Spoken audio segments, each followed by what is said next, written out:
Хей достар, сіздермен бірге Жен-Жек арнасы.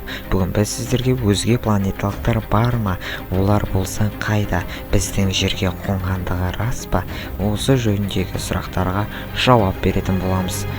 Видеоны алса толық көріңіз, бұл қызықты тақырып. Олай болса біз бастайық.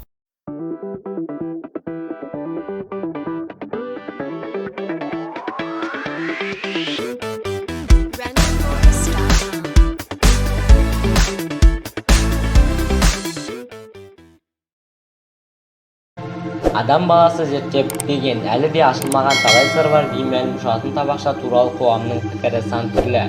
Бірі өзге планеталықтарға сенсе, енді бірі қияли қылық деп қол сілтейді. Аспан кеңістігінде еркін қалықтаған табақшаны ұялы телефондарының камерасына түсіріп үлгергендер де жетерлік. Интернет желісіне мұндай түсірілімдер өте көп. Сонымен өзге планеталықтар расымен де бар ма?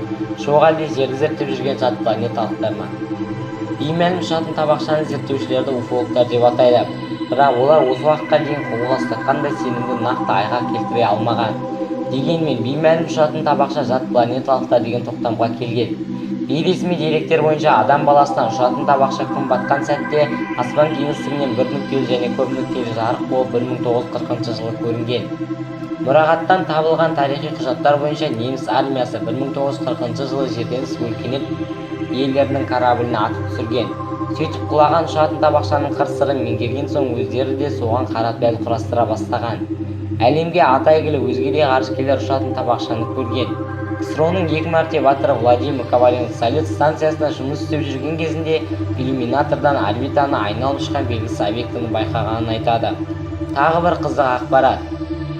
Бейресми деректер бойынша ұзындығы 19, биіктігі 8 метр, ал салмағы 50 мың келі күміс түссе ұшатын табақша жерге құлаған. Тіпті ішінен бойы 1,5 метрде екі бірдей өзге планеталықтар шыққан. Зерттеуші ғалымдар өздеріңіз қаны жасыл ішкі құрылыстары адамға мүлде ұқсамайтын белгісіз тіршілік иесін зерттеуін жасапты. Бірақ бұл әлі күнге дейін құпия, оның анығында кім екені толық зерттеліп бітпеген. Аса жоғары жылдамдықпен ұшатын табақшаны жасау кез келгеннің қолынан келмейтін дүние. Деректер бойынша әуе күштері радарына іліккен белгісіз объекті сағатына 20.630 шақырым жылдамдықпен ұшқан. Беймәлім ұшатын табақша өзге планеталықтар. Бұлар адам баласының жалықпай зерттейтін, қызығып тамашалайтын дүниелері. Ғалымдар аспан әлемінде әлі толық зерттеліп бітпеген сандар өте көп дейді. Демек, әлемде біз білмейтін талай таңдай қақтар, құбылыстар мен құпиялар ғылым дамыған сайын ашылары сөзсіз.